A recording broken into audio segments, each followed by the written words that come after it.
Hello, my name is William Rowland. Many of you know me as Bill Rowland. I mention my full name because I've decided to run for Washington State Legislative District 2, Position 1 as a write-in candidate. Now you may be wondering, why would I throw my hat in the ring at a late time? Well, I'm going to start by letting you guys know that many of you already know me. I've done several talks. I've been invited to some of the functions that's been around, and I talk a lot about the constitutional rights. I talk about the laws that protect our rights. So the people that know me from there, you already know that I stand very firm on our constitutional rights. Some of this is due to being a veteran, a father, a husband, and a business owner. I believe in the notion that hard work should generate great rewards for people that do so. So with that being said, I do not feel our current elected officials are looking for solutions that actually help you. And that bothers me, because elected officials are elected into a service role to the people.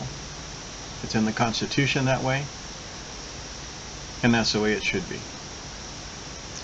So I'm going to try to keep this as a short video. But my goal is to provide how the state government has manipulated citizens.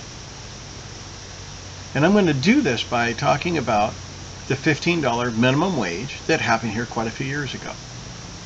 And I'm going to talk about that because we now see how it really has affected people.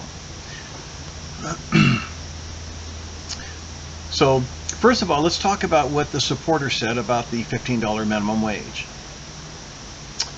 They stated that people deserve to earn a living wage. They implied that there would be no difference to the product or services that people could receive, nor the price that they would pay for that product or service. I'm willing to bet that most of you have some type of a budget that you guys have to live by. And if there's a big increase in one of your expenditures, it affects the rest of your budget. It's pretty common sense, I think. So I do believe that employers should pay an employee an amount that is comparable to what the benefits of revenue that employee is bringing in. But it's not just a person charges $50 an hour that the employee should get $50 an hour, because there's other parts of this that we have to look at. Now this is where I think a lot differently than most. So let me lay out a logical evaluation that I go through. A business receives money from customers based on whatever rates that the business decides for the product and services that they provide to the customer. So there's revenue coming in and a product or service that's being given to the customer. Now out of this, the business has to pay for overhead things like electric, internet, insurance, employees, the actual support staff. All of these things have to come out of that amount. Now let's also talk about what the businesses pay in regards to taxes. And I'm only going to talk about one. It's the business and occupation tax, or better known as B&O tax. Now, the one thing that most people don't understand is that amount, that percentage that the business is paying, is based on the gross amount, which means it doesn't matter what you pay an employee, doesn't matter what your electric is, doesn't matter what your shipping cost is. You pay tax on the first dollar that you bring in, or every dollar that you bring in. Now, not only does the business have to pay that, they also have to pay federal income tax on every employee, Social Security tax on every employee, and it equals what the employee pays. So that means that that's an extra expense. And I haven't even talked about unemployment or any of the other benefits that have to be paid for. Now understand also that businesses participate in business-to-business relationships. And some people may go, well, maybe not this business, it's a home-based business.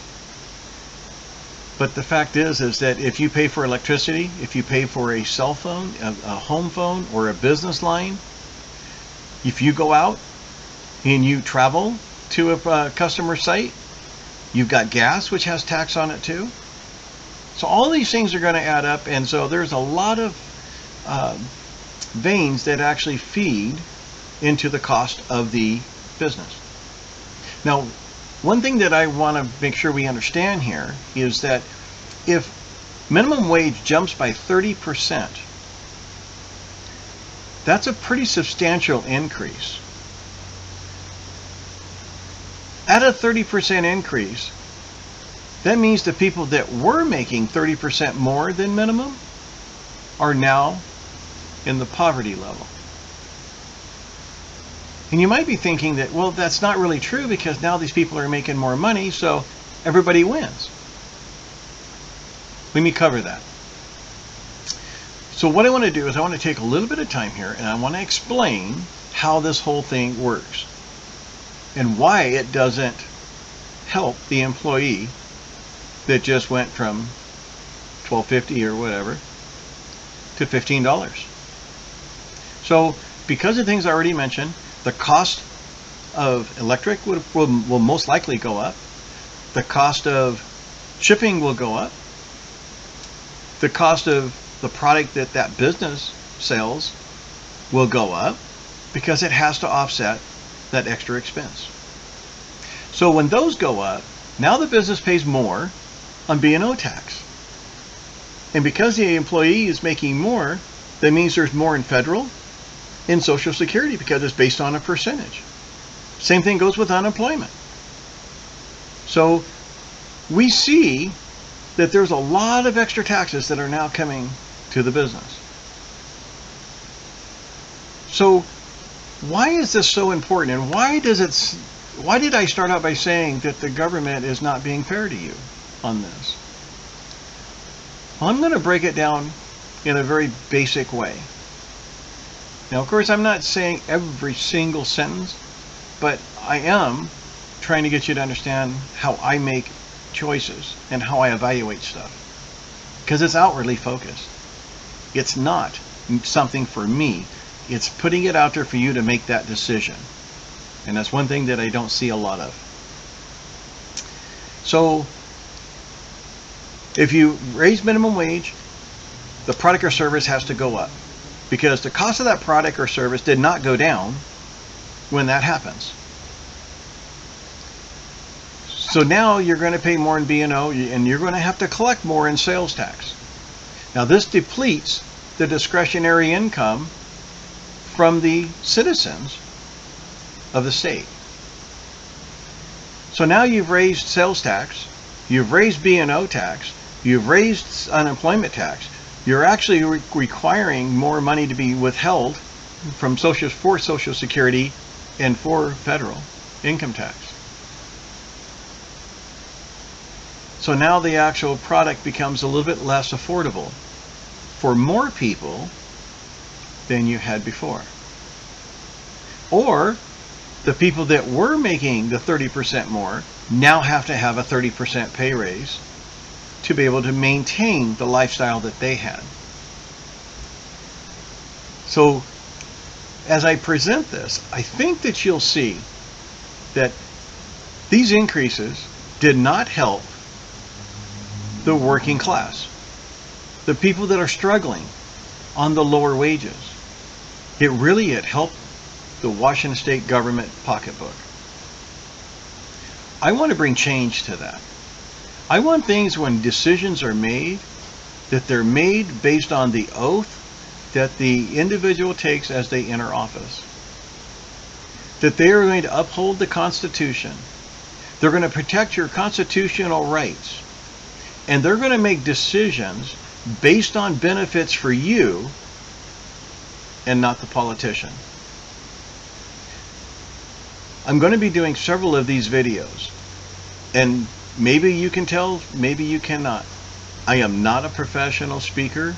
I am not a politician, but I'm very passionate about doing what's right for every single person that's actually in our country. Now, running for the Legislative District 2, Position 1, only gives me a voice for people in District 2.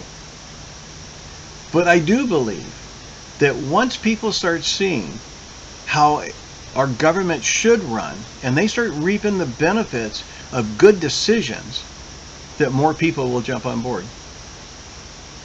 But I need your help right now. I need to get enough votes as a write-in candidate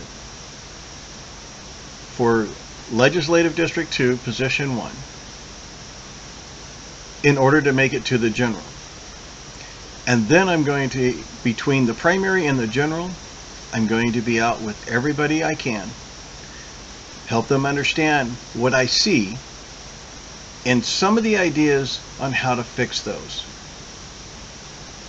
So at this point, I want to ask you for the opportunity to serve as your representative for District 2, Position 1.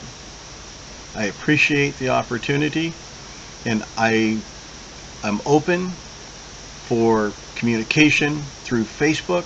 I'm working on getting some other things done. I've got to get paperwork done and to the Secretary of State. So I have been very busy trying to get this done to be legal and to be fully transparent with you and our actual government officials. Again, thank you.